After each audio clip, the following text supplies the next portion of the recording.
I am Ines. I'm Executive Director of the Rainworkers, and together with my colleague Antonia, CEO from Zinduka, yeah, you're visible, hi, we're going to talk about how training in SRHR and SGBV can overcome harmful traditions such as FGM. And I guess you're familiar with our abbreviations. Just in case, I'll explain. SRHR means sexual and reproductive health and rights, and SGBV means gender-based violence, and FGM is female genital mutilation. Well, Antonia and I will guide you through the program today. We'll take turns in guiding you. We're going to have 90 minutes. We will try to give you as much insights in our collaborative work as possible, and that we're going to receive a lively discussion at the end. So before we start, I just want to introduce our colleagues from Kenya. Nina, please, the second slide.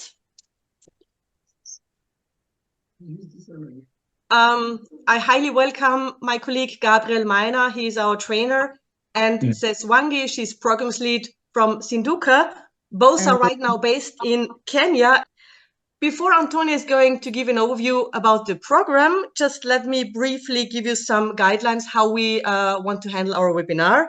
First of all, please mute yourself. In case you don't, Nina, she's our technical support. Thank you so much, Nina, for doing that today. She will mute you. And we really would appreciate if you could leave on or turn on your camera throughout the whole webinar, but at least when we discuss, because, you know, for us speakers, it's much more convenient if you see visible people in front of you or just a black screen. And thank you. In case you have questions, please note down your questions because we'll make a question answer session at the end. Collect them, note them down, write them in the chat. Nina's here to collect them as well. And then at the end, we're going to discuss all open things. So Antonia, please go ahead. Thank you. From my side also, good morning, good afternoon, and good evening to all of you. We are very happy to be part of the CSW.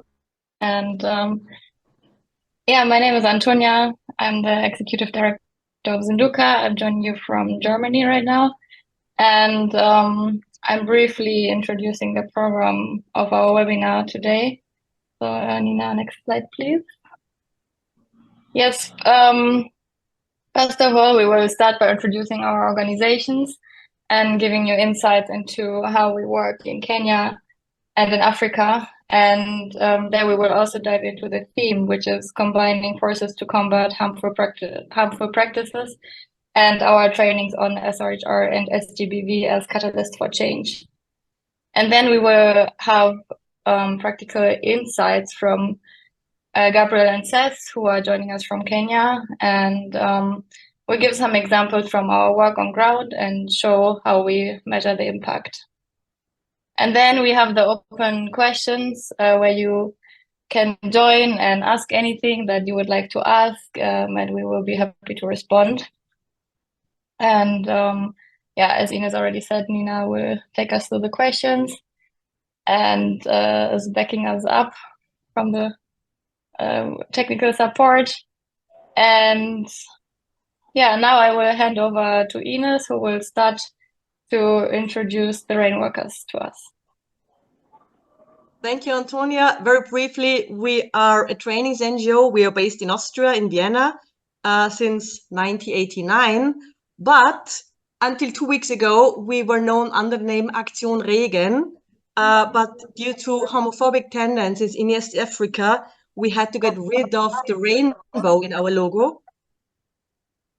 And we changed also to our name and well, made it more internationally, and we put our multipliers in the middle. So please do not be confused when you see some pictures with the old logo on it. We still need time to, you know, to convert. So what we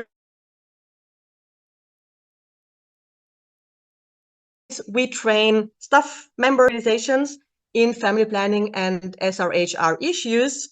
So until now, we have been training more than 900 multipliers, and we call them rain workers. So the name results in our mission, we let knowledge rain. And we have more than 25 trainers, all of them based in East and West Africa. So primarily from Kenya, but also from Uganda, Tanzania, Zambia, and Niger. This is really important for us because local trainers, of course, they speak local language and they have the socio-cultural background, which is really necessary in overcoming taboos. And when we talk today on FGM, taboo is a major issue. So what we do is we try to follow a holistic program with 4 pillars. First of all, we always act within the global frame. So sustainable development goals and human rights, they guide us. We are the opinion, and not only we, also all UN organizations are the opinion that family planning and SRHR are human rights. When we start our trainings, we always explain why before we talk about how. This is important, especially when it comes to family planning, for example. We do not start with explaining what are contraceptives. We start explaining why it makes sense to use family planning, why it makes sense for you on the personal level, why on the family level, and why on a national level. And only if people understand the necessity, then we go over to explaining how they can do so. So the third pillar is that we always make our trainings with women and men. So we need to get men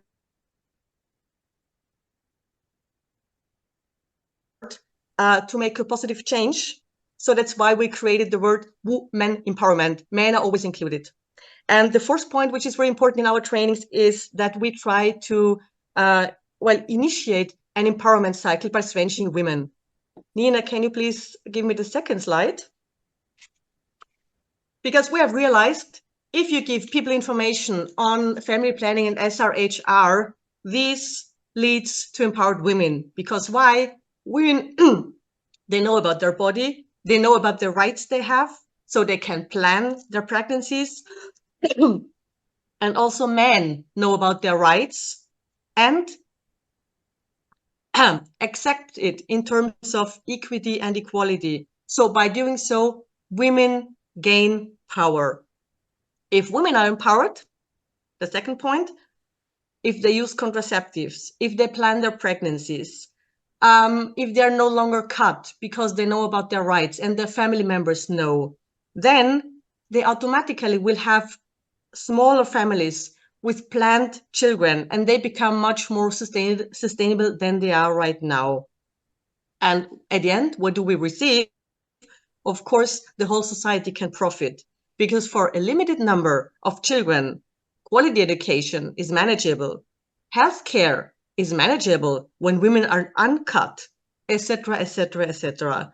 So you see, SRHR kicks off an empowerment cycle we're going to follow. Next slide. Yeah, what is really helpful are our big 5 teaching tools, how we call them. They have been invented by our founder. She's an Austrian gynecologist, Maria Hengsberger. And they really help us in talking about all these taboo issues. For example, we have a necklace which symbolizes the female cycle and explains what is menstruation, etc., all about. We have a small uterus model with a baby inside. With that, you can really good explain where menstruation comes from, where the baby. But you can also explain contraceptive methods. With the glove, we explain basic needs of every family. So we can explain what is important for a family. And if you have a lot of unintended, unplanned children, all these needs are really difficult to fulfill. So with that, we try to make people understand. And we have a tool for explaining birth spacing. And finally, we use a vulva or clitoris model when it comes to FGM. And I'll come back to that later. And I give the floor back to Antonia. Thank you, Ines. So Zinduka is a non-governmental organization that was founded in 2016 in Germany and also in Kenya. And we use holistic approaches and programs to empower the girl child and her surrounding environment, for example, the family setting. And we aim to create change makers that will become our future leaders and make informed decisions for the well-being and on behalf of their communities. So our programs are locally initiated and implemented, and we believe in empowering grassroots organizations and individuals to overcome harmful cultural practices. And according to the Population Council in Kenya, we have 75% of the population that is under 35. So that means that we really have to invest in young people, and we have to ensure that they're educated, empowered, and self-driven to create a better tomorrow. So through our community-based approaches, we can spread information and knowledge about sexual and gender-based violence, and specifically about the effects of FGM, child marriage, and teenage pregnancies. And next slide, please. And please mute yourself, Lina. Thank you. Yeah, our programs are diverse, but basically divided into 4 different areas or 5 different areas. And from the location, we implement programs in the Kuria community in Migori County in Kenya. And then we are also having a program with the Somali community in Eastleigh, Nairobi. And we have just started a new program together with the rain workers in West Pokot, and we've also implemented programs in Samburu. So these are the 4 areas that Zinduka is currently focused on. And the programs are, we have school outreaches where we train girls and boys in rural schools to create awareness on SGBV and SRHR, and specifically on the effects of FGM. So there in the trainings, each student receives a flyer with detailed information and a number to call, for example, if they're at risk of undergoing FGM. Then we have different community forums that take place usually under the tree. We also call them treatings. And sometimes they also take place at chief's offices or in churches. And here we engage community members in non-judgmental and open discussions around the topics of SGBV and SRHR. Then a very key program is also the home visits, where we follow up with individuals who participated in our programs, and we have one-on-one conversations about the successes and the challenges that still persist. And then we are also able to further guide them and know how to adapt our programs. And another key part are radio talk shows and film screenings, where we talk about the effects of FGM, for example, on local radio stations, together with representatives of the community that can be role models and talk about FGM as a harmful practice. And they also, of course, talk in their local language, which is very important.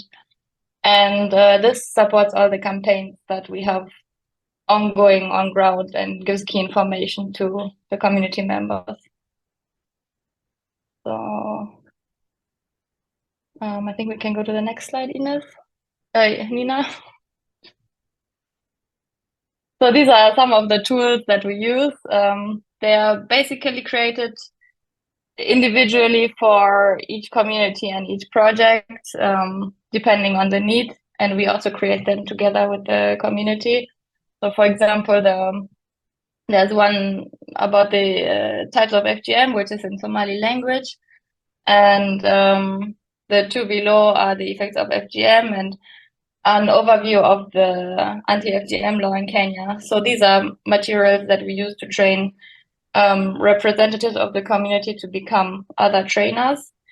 And then on the picture on the right, you can see the model. It's an FGM model, where you can take apart the genitals of the female body, and there you have different types different parts that you can put in, and it represents, or it shows how FGM affects the women. What is type 1? What is type 2? What's type 3? How does a birth, for example, look like when a woman is cut, and how does it look like if a woman has not been cut? So yeah, these are some of the tools that we've already developed. And we can go to the next slide, where I would like to speak about why we collaborate, the rain workers and Zinduka. So yeah, we plan to combine our programs into one bigger program, and therefore we took our training materials and put them together, because we realized that through a holistic and empowering program, which aims to give each individual in the community a voice, we can create sustainable and positive changes among community members.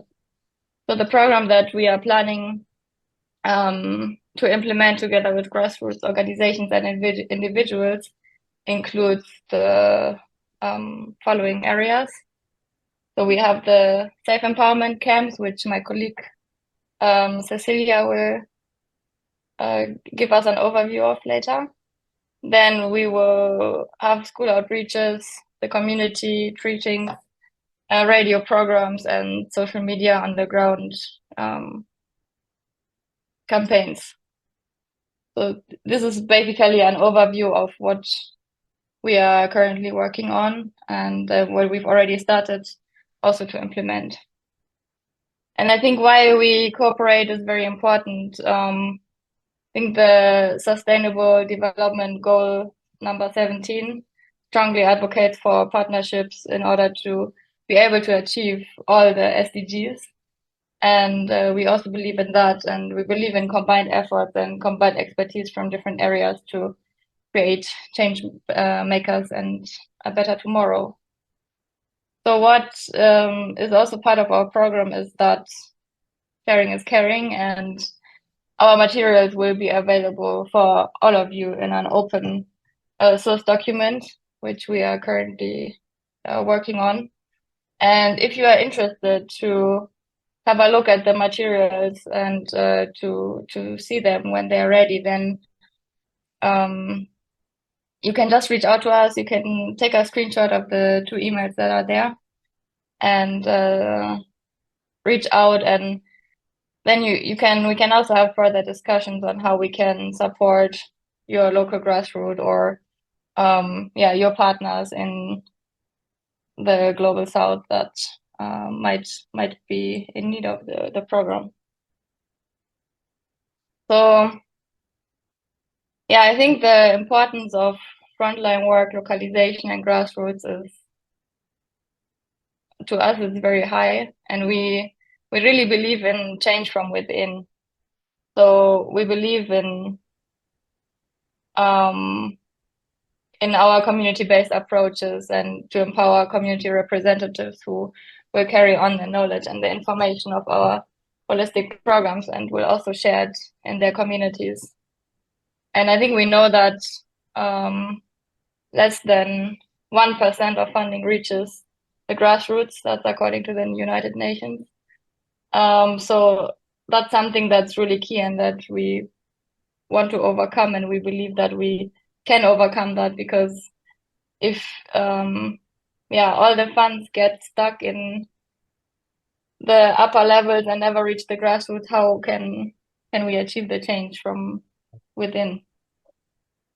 And as I already mentioned, 75% of the Kenyan population are under 35. So therefore, it's very important to just provide knowledge and information to young people in order to make informed decisions. Yes, and with that, I give back to Ines, who will tell us more about the training content. Thank you for the slide. Yeah, as Antonia has mentioned, we work together because we have realized we have both of our organizations. We have a lot of expertise. Zinduka specifically on FGM, we specifically on family planning. So we put our knowledge together. And before we start our activities on the ground, like Antonia mentioned, the treatings, the school outreaches, the safe empowerment camps, we train the staff members before. Because we have realized, especially when you talk about harmful practices, you need a holistic approach and you have to start sometimes really, really from the basics. And especially when it comes to FGM, you never have to forget to address or what happens when it comes to FGM, because through FGM, a girl is going to become a woman. School dropout is connected, early marriage, forced marriage, teenage pregnancy, and more or less lifelong dependency. So you have to address all these different issues. And when we train multipliers on the ground, as I told you, we start from a very holistic background. So we start reflecting, how about your family situation? Where do you live from? Do you have land? Okay, yeah, you have land, but is it enough for all your family members? And then mostly people say, no, it is not, because school fees are really expensive. So slowly by slowly,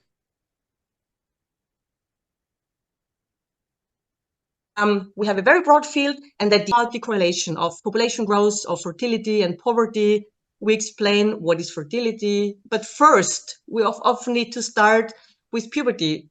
What are the physical, the social, emotional changes? What does a child need? We make people reflect their own childhood. Did they have enough as a child? How was it? What do they want for their kids? And then we also... Please mute yourself, dear colleagues. Thank you so much. And before we go deeper, we start with explaining the reproductive organs. What is the penis all about? What is vulva all about? And we have to name it in not only in English, but also in the local language. And our participants have to draw it. Gabriel will tell you more about this really, really huge challenge. And of course, we talk about female cycle. What is it all about? A lot of men do not know that we have a regular cycle and what changes within your physical issue, but also emotionally. And then, of course, we have to talk about contraceptive methods as well. And when it comes to FGM, next slide, Nina, please. We use our clitoris model, because one thing is not really known. People sometimes, or a lot of people think that the clitoris, and the clitoris is always connected when it comes to FGM. Many people think the clitoris is just a tiny little thing which is visible, but it is not. The clitoris is an organ, and that's why we have developed this model where you can take out the clitoris and see what it's all about. Next slide, Nina, please. And then you can see the quite, effect, because clitoris and penis, they're almost the same. Until the 8th week in early stage of pregnancy, it is completely identical. It is the same organ. And then it develops either into clitoris or into penis. So they both have the same anatomical structure and they provide the same functions. And that is really important, especially for men, to know what is done to their women. Yeah. And also both grow when puberty starts. They are very sensitive. They both can get erected. That's an issue a lot of people do not understand. But the clitoris has much, much more nerves than the penis. And so think of it when it is cut. Yeah. How does that hurt?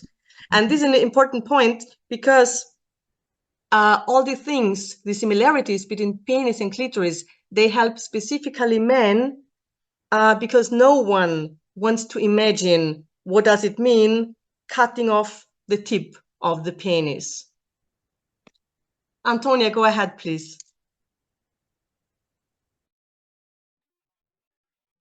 Yes, thank you, Ines. So we also, when we talk about FGM, we cannot leave out sexual and gender-based violence, which is basically the over topic. And yeah, the short form is SGBV, and it's defined by the United Nations as a violence committed against a person because of his or her sex or gender. And it's forcing another person to do something against his or her will through violence, coercion, threats, deception, cultural expectations, or economic means.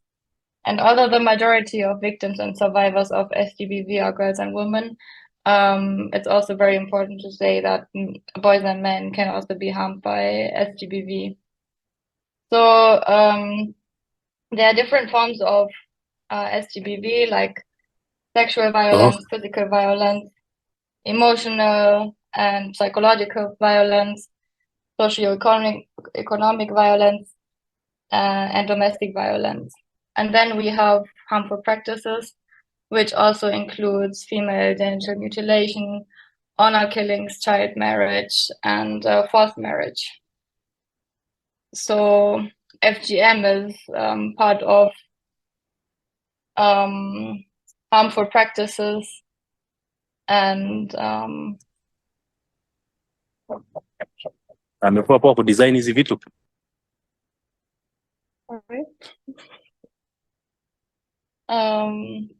Yeah, I think when we talk about reporting, it's very important to report whether you are a survivor or you're a witness. If you know that someone is affected by any type of SGBV, then you should call the police and the children's officer and go to the hospital that's nearby. And it's very important to go within 72 hours because if there's any evidence, it can still be found and used. So it's also important not to change the clothes or wash the clothes or take a shower and just go with everything to the hospital. And then to get treatment from the hospital, including HIV, pregnancy prevention, STI, and wound treatment. And of course, something that we also really look into is psychological support. So yes, thank you. And I think with this, I give it back to Ines.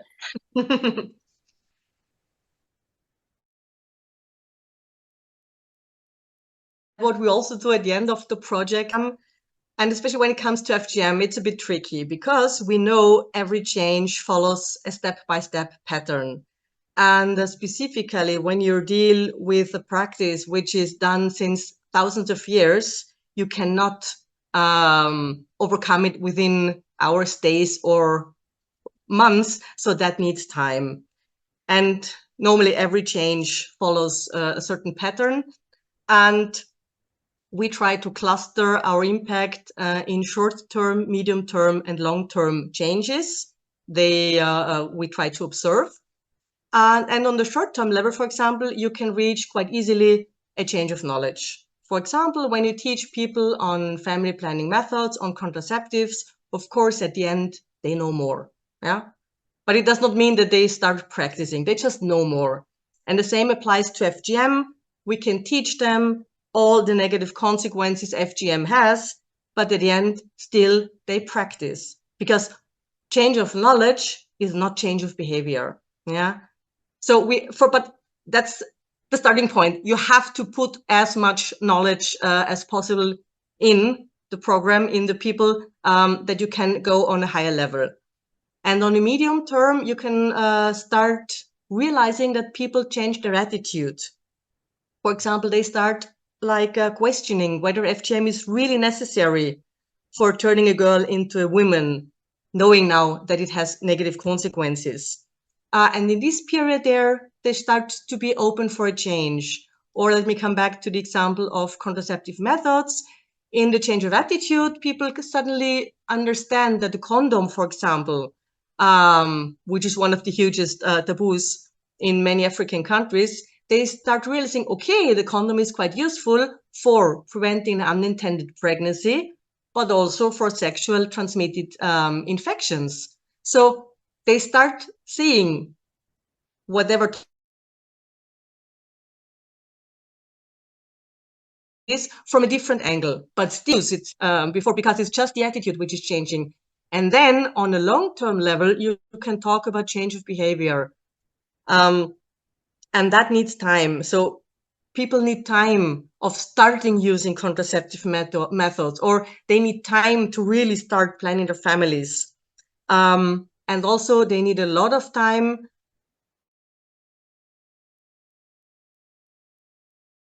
in changing the behavior and say no to FGM. Yeah, we can, if you're interested in impact measurement, we can talk about that later on in our discussion, but for now, I think that is enough.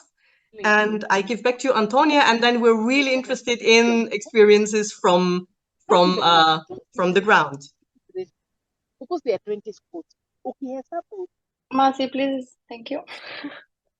Yeah, now we will go into practical insights from East Africa and our empowerment camps in Kenya. So we'll have Gabriel, who will give us an overview of his training experience on SRHR in East Africa, and then Seth will go into detail and explain more about our safe empowerment programs. So Gabriel, the floor is yours. Thank you, Antonia. Thank you, Ines, for that good presentation. Yeah, good afternoon, everybody from cloudy Nairobi. I'm going to talk about practical insights, training experience in East Africa, training different ethnic groups in Kenya, Tanzania, Uganda, and South Sudan. Difference in culture and religion, natural disaster, conflicts, and political instability. One of the things that come across when we start training is that shyness due to taboo, as Ines mentioned. Most of the SRHR topics are still a taboo, not only to talk about, but also to train. In most training, the participants are shy and hardly do they have presentation skills during the training, but over the time, they are encouraged, motivated to practice by presenting SRHR topics to their colleagues. During the training, they practice more on presentation skills with the available audience, and by the time we graduate them, they are totally transformed into bold, confident, trained workers, ready to face any audience in the community they come from. Eye-opener. Mostly our training with the rain worker is an eye-opener. So we start by unlearning, relearning, and learning. Most of the time, participants seem to have a lot of myths and misconceptions on the subject matter. And as a trainer, you have to make them unlearn, relearn, then learn to level the ground for the knowledge chance to take place. It was confirmed that most men did not know exactly what girls go through and or what is removed during FGM in women. And more often than not, men make decisions from the point of ignorance with the deep-rooted patriarchal system. Most of the fathers leave the training swearing that their daughters will not ever go through such horrific experience after SRHR training. One Muslim sheikh and a teacher.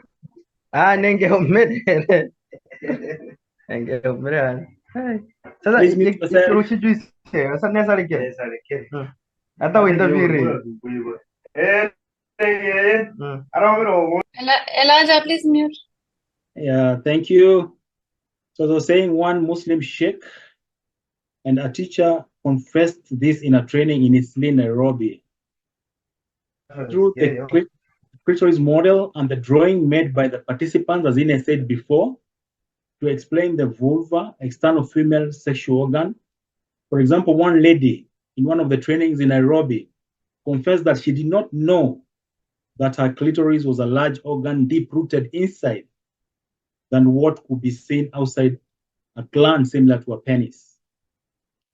When we train most participants, for example, the teenage mothers, example, Mathare and Korogosho slums in Nairobi, exclaimed that if only they had the rain workers training early enough, they would have made the right decision in their lives, hence the effort by rain workers to work with partners to train as many rain workers as possible and increase not only the synergy, but the multiplier effect and reach out to as many as possible youths in the slums. Combination of men and women in our class. Next slide, please.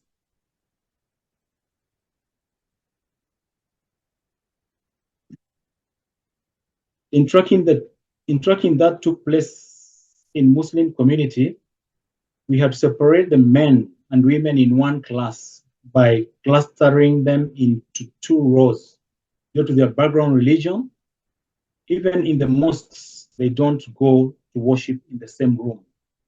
In West Pokot, when you call the men and women together in a forum, for example, under a tree during a chief's baraza, the men shall sit facing the speaker, while the women will face opposite direction and cannot talk in front of men. They'll only sit there and affirm what the men have said. Naming and drawing of reproductive organs. To break the ice, we ask the participants to draw the male and female outer and internal reproductive organ, which they find very difficult since they only learn in school in a biology science class by show of picture on a textbook. Majority, if not all, the participants in the plenary call the vulva a vagina before the rainworker training. In the Muslim group, we trained once surprised us when women were asked to draw the external female organ. They drew what they know best and what they have seen in themselves, which is a type 3 of FGM called infibulation.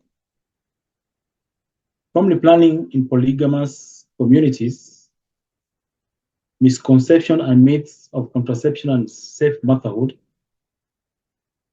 issue of using condoms. Use of condoms among couples, more often than not, is a taboo, either due to the custom or religion background.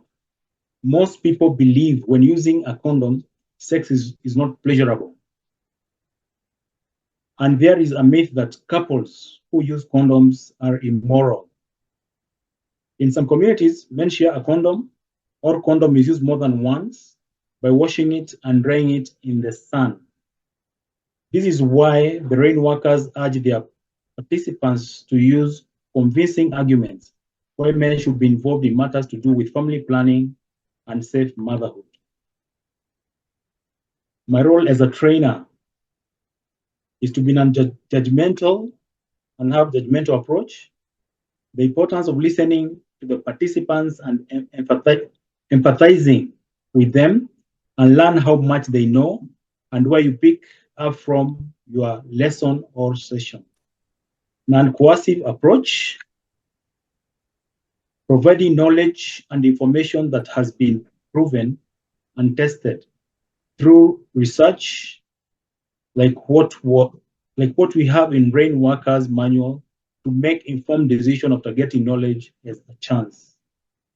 The importance of knowing social and cultural background and local languages, that is understanding the social and cultural background and local language of your participants is vital, since during the training, we shall avoid any conflict that will hinder the delivery of the content on SRHR curriculum from the Rain Workers topics. Localization of content. Depending on which part of East Africa you are and how deep into the interior you are, it will be different in your content delivery, where you might have a translator like what happened to Mama Margaret and I in Uganda, where we taught the local person from the partnering organization translated into a local language. In this context, some of the content is definitely domesticated or localized to be understood by the consumer of the training. Or the recent training in Juba, where we were received well by the priest, and he identified as Catholic trainers from the Rain Workers, and he was confident that the content delivered shall be sensitized to fit his community. Experience of body, private parts. The participant will occasionally be asked to draw and label external and internal male and female reproductive organ to break the ice and also to come into terms with taboos and stigma in mentioning what they know as private parts and which is abomination in their culture and tradition. Inclusion of men in family planning and safe motherhood. More often than not, the family planning and safe motherhood aspects are left to women only. Just like the way the woman is the one who builds her own house and children, then also her health. During our SRHR training in West Pokot and Maasai region, we bring out the discussion on convincing arguments on why men should be involved when women want to choose which contraceptions to use, and tell them how it is important for men to be involved. During safe motherhood period, 9 months of pregnancy, the antenatal clinic, during safe child delivery in hospital and postnatal clinic, the men should be involved. So most of the time, the men are chased out of the delivery rooms due to privacy in public maternity labor wards, where the women are lined up in the same room. Still in safe motherhood, men should understand the exclusive breastfeeding for 6 months. They should be made aware that 4 to 6 months as a couple should sort for the suitable method of contraception. Since this part of the world, career women are given only 90 days for maternity leave. And so, without saying much more and with very few words, I think that is the experience from the field. Thank you so much. Back to you, Antonia.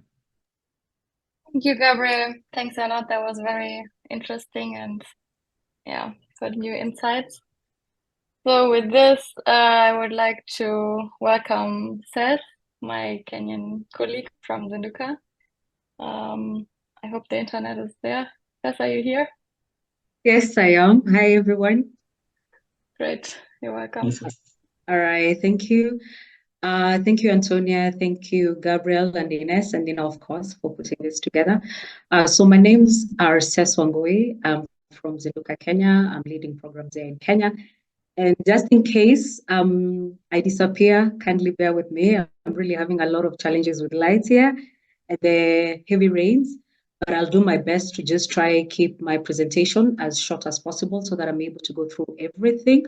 So I'm basically just going to be talking about one of the programs that my colleague Antonia has mentioned, the Girls Empowerment Program. This is one of the programs that we are doing together, that we are implementing together with the rain workers, and also one of the programs that has really had a lot of success and has also been received very well by community. We've implemented it in 2 communities right now, and the support and the reception has been short of amazing. It already has a lot of impact. So this program is a holistic program. It's actually a 2 to 3 weeks program. So the period depends on the season, the cutting season, FGM season. So we actually just try and tailor it to try and cover the period where FGM is being done in the communities that we work in. And so the period is determined by the season, how long the season is and how short the season is. But it is a holistic program. It is actually embedded on human rights, and it's just focused on just providing safe spaces for girls who are running away from FGM, and also at the same time empowering them, because we don't want them to be running away every time. Thank you. We don't want them to be running away every time. We want them to reach a stage where they are safe enough to be with their families. And through the program, we actually also hold the parents and the close family members of these girls responsible. And that is why there's an aspect of education in this, because the safe beat is very temporary, and also it's very financially strained us on our end. We are not able to keep them there for a longer period. So what we do is that we try and also bring the families, especially where like in a culture like Korea, where it's everyone that is actually just pushing the girl to be cut. So we try and integrate family members so that we make sure that by the time the girls are going home, they don't have to return to the camp again. So this program has a safe beat where we provide safe spaces for girls and they stay there until the camp is over, but also an empowerment aspect. And under the empowerment, we look at various things, basically we package together information and knowledge we feel that will be important for these girls. And that would include life skills, and that those skills include crocheting, cooking, baking, tree planting, kitchen, gardening, and also arts. There are those that want to become singers in future. There are those that want to become actors. So we use this platform to just continue empowering them and nurturing their skills and talents. And that's just one of the life skills. Those are just one of the life skills sessions that we have. And we can say that already we are seeing a lot of these girls already engaging in the skills that they're in the skills that they're also collecting from the camps. They're going back home and putting into practice what they're being taught. We also have an economic empowerment aspect. This economic empowerment aspect is for the parents of these girls. Like in the regions where we're implementing this project, poverty has been linked to FGM. And so a lot of parents are always like, we don't have money to take these girls to school or transition them to school. That's why we opt for them to be cut, so that now they can be married off, and then now we don't have to be responsible for them financially. So the economic empowerment aspect is just to teach, to just provide skills and knowledge to these parents, and also just give them financial literacy and entrepreneurship skills, so that now after they come, they can just be able to go and already scale up what they're already doing, or maybe start up something that will help to generate an income, and so that now they can be able to sustain their families without necessarily taking these girls for FGM. So we also have SRHR and family planning. I won't go so much into that because my colleagues Gabriel and Ines has shared more about that. But we do have sessions for girls and parents. It is important to note that we do have sessions on SRHR for girls and for parents. So they are different depending on the age gap. So SGBV, including harmful practices, also that one has been slightly touched by my colleague Antonia, so I won't also go back to that. But then again, we try and cover all aspects of the sexual and gender-based violence, and also just try to bring the aspect of responding, how they respond and how they report, so that maybe for survivors, they are also ensured of justice. The legal frameworks and rights.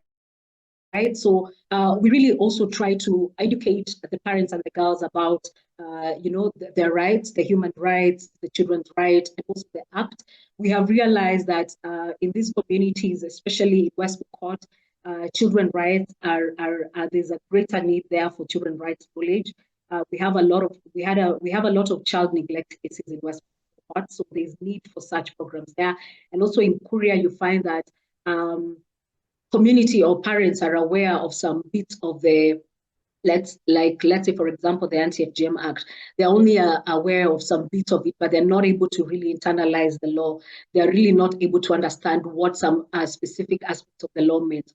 So we also take this opportunity to just be able to expound more. And we've also seen it work, because we found out that a lot of parents have also been going ahead and subjecting their daughters to these devices as a result of lack of knowledge. So once we are able to teach them and give them the education, they start putting these things into practice, and they start making informed choices of the same. So career guidance is also another aspect in our session. We just like providing these girls with as many options as possible, because again, in the communities that we work with, they have been limited to some only aspects of some careers. So we try and also introduce to them careers that we feel they can also be able to take up, and they can just be able to, take on and can be able to generate employment for them once they're done. Because currently, like a place in Korea, most girls are only provided options of maybe becoming a teacher, a police officer, or a doctor. So this usually career guidance is just to help us support the girls to explore other options aside from just the options they have been given at community level. And of course, last but not least, psychosocial support. Whether the girls are survivors or they're trying to run away from FGM, they're traumatized in one way or the other. So this is just one of the support we give the girls when they come to the camp. And this one also continues even after the camp. We just try and follow up and just ensure that the girls are continuing to have healthy minds and also healthy emotions. So all that we look at that under the psychosocial support. And so far we have been able to complete 5 camps in Korea and 1 in West Pokot. And participants cut across girls, the girls who are the main participants, the mothers of these girls, the fathers of these girls, and the brothers, and also the home visits, which also my colleague spoke about, also extend to the extended family members that we are not able to bring to the camp, which would include now the grandfathers, the grandmothers, the aunties, and also now other in-laws. Next slide, Nina, please. Thank you. Yes, so our program is actually tailored in a way that it is impactful, and so we do it in 4 phases. First of all, maybe just to say that the program is unique. It's very unique, and that's why it has had success in areas that we've implemented it, because one, it is a combination. It includes integration of stakeholders. And when we say stakeholders, this is basically everyone at community level. This would include the religious leaders, the clan leaders, not the elders. Leaders would include the fathers, the mothers, basically everyone at community level, all opinion leaders at community level. It is also in collaboration with the government and other civil society organizations, because it is important that we also have these aspects for purposes of also harmonizing interventions. And also, it also has a very unique aspect of where we bring on board, we partner with organizations that bring on board just maximum expertise, and they're skilled and they have expertise in different areas of the program. So whereas maybe Zinduka is an expert when it comes to FGM, then we have another partner who comes on board and they're experts on SRHR, on life skills and other matters. So together that makes the program such a powerful, that way it is holistic, and also it has also a learning process for us, just to help us ensure that every time we do the program, it becomes better and better. And also in terms of resources, pulling funds together, we don't strain a lot. That ensures that we have resources every year for such a program. So it's also a very good sustainability measure. And also in terms of staying longer for the community, yeah, that's sustainability. It ensures that we are able to do more at community level and stay longer to a point where we can start seeing results, and also expand to other areas that might be in need of such a program. And the involvement of men and boys, also that's also a very unique aspect, because like you cannot empower women and girls alone, because they also need the men to support them with this empowerment, because they are more of their enablers. They are a symbol of the authority in these communities. They are the main decision makers. So leaving boys and men leaving boys and men is actually will not be able to give us the kind of sustainable empowerment that we want to see on these girls. So integrating them in the program has really helped us, because now the men are also able to support the women and embrace every time they come to the camp and they receive training and they get some knowledge. Now they can go back and discuss with their fathers, with their brothers, and now together they can be able to even start making informed decisions together. So we have 4 phases, which include mobilization. Mobilization, would include also the mapping phase. So like our program basically focuses on only those girls that are at risk. And we also have stages of risk. So our program focuses on those girls that most of the time it's the immediate family members. Those are the priority we give. But of course, we also give every girl at risk. But because of the spaces and the financial constraints, we first try and prioritize girls who completely are vulnerable, who probably it's the immediate family member, who would include the mother, the father, the siblings that are trying to have a get cut. So we do map. We don't do the mapping alone. We work together with the area chiefs. We work together with the children's department. We work together with the security agents, who sometimes, most of the times, would be aware of where these girls are. So after mapping, then we move to these homes. And then now we just basically go and talk to the parents and the girls themselves. And sometimes if the parents are the perpetrators, they will not immediately admit. So we try and speak to as many members of the family as possible. So if at home we find a mother, a father, and a girl, so we go as a team.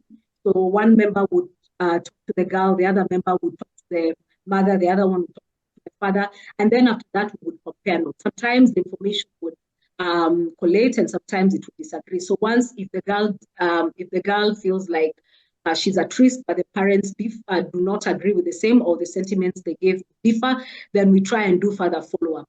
But sometimes you'll find mothers saying that, yeah, my child is at risk, the father wants to cut her, and such kind of comments. So we After we collect the information from all the family members, then the team will come back and just try and put the information together. And then after putting the information together, ascertain if that girl is at risk and if there's also need for us to be able to mobilize her. So mobilization is now basically the phase where we collect all the information and details just in preparation to receive this girl to the camp when now the season officially comes. So the implementation is now during the camping season, which is the 2 to 3 weeks period, where now the girls come to the camp and they stay there for the period of the period that we're able to support, and also the period where if the period of the cutting season, then now they're able to stay there and receive empowerment.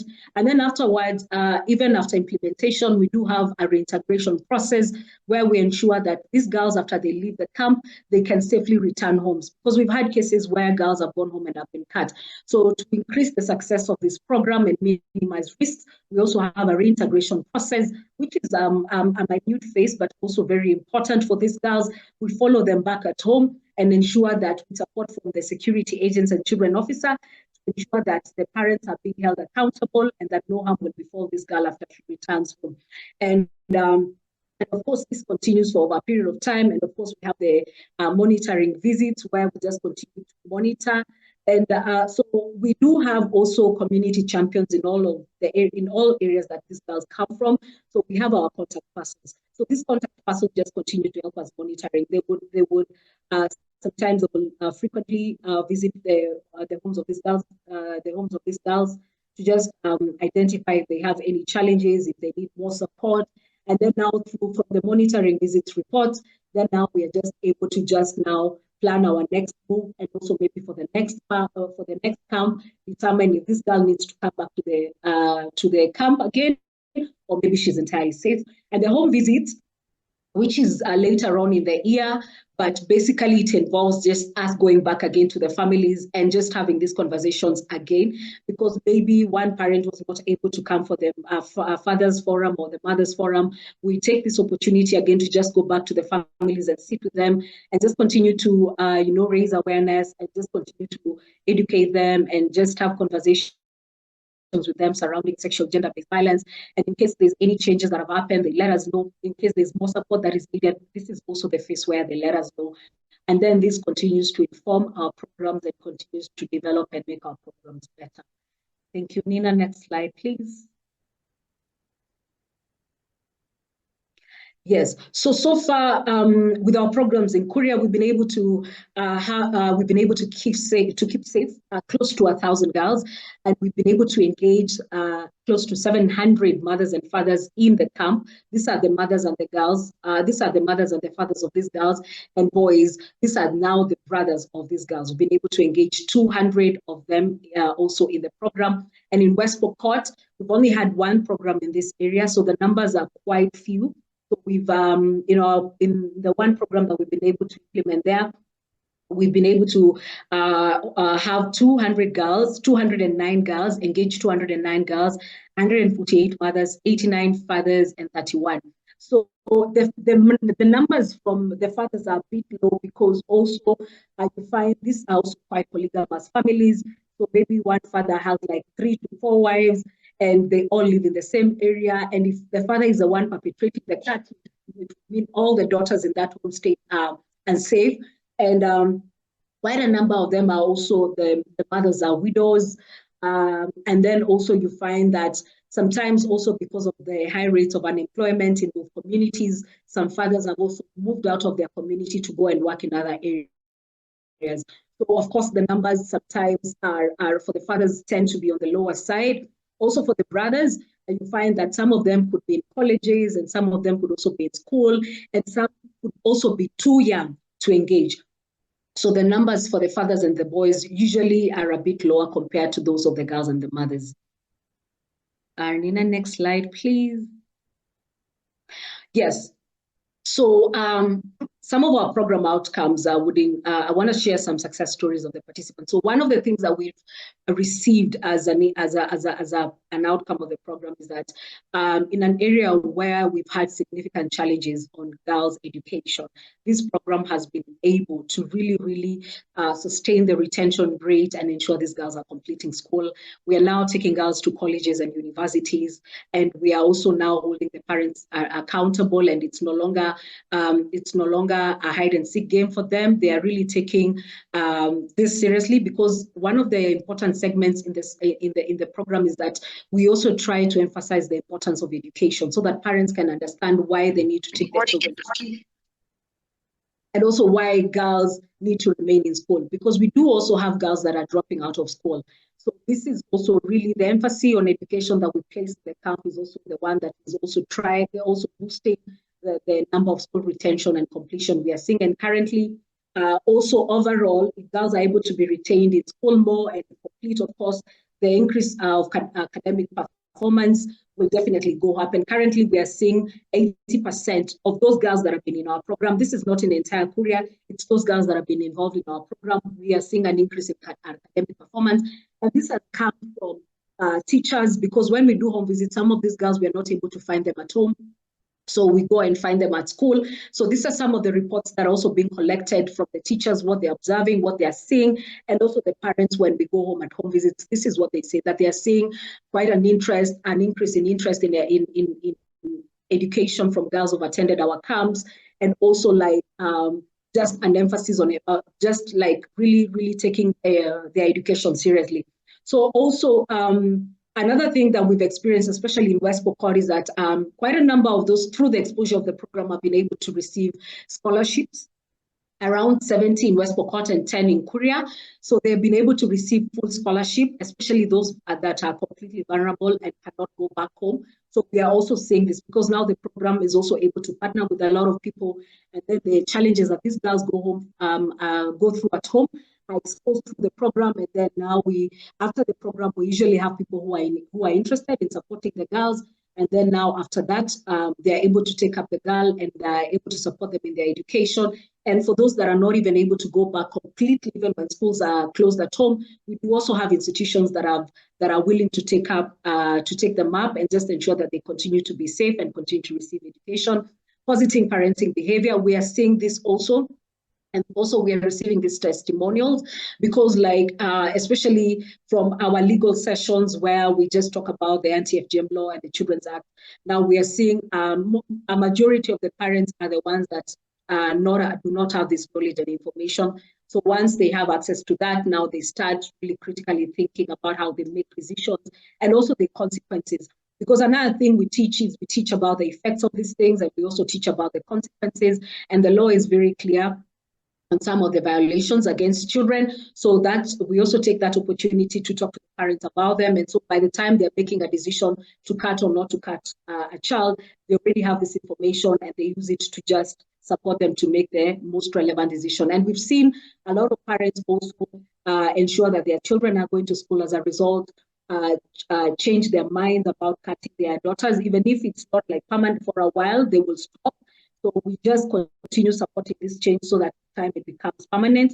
But we've received a lot of, and then also parents becoming a bit more responsible, ensuring that their children have all the basic needs that they need, which include food, shelter, clothing, and being taken to school, which are the major ones here, as opposed to parents before they join the camp. They think that the children are actually privileged to have this, but once we tell them that it is their right, you see them start being a little bit proactive towards their parenthood.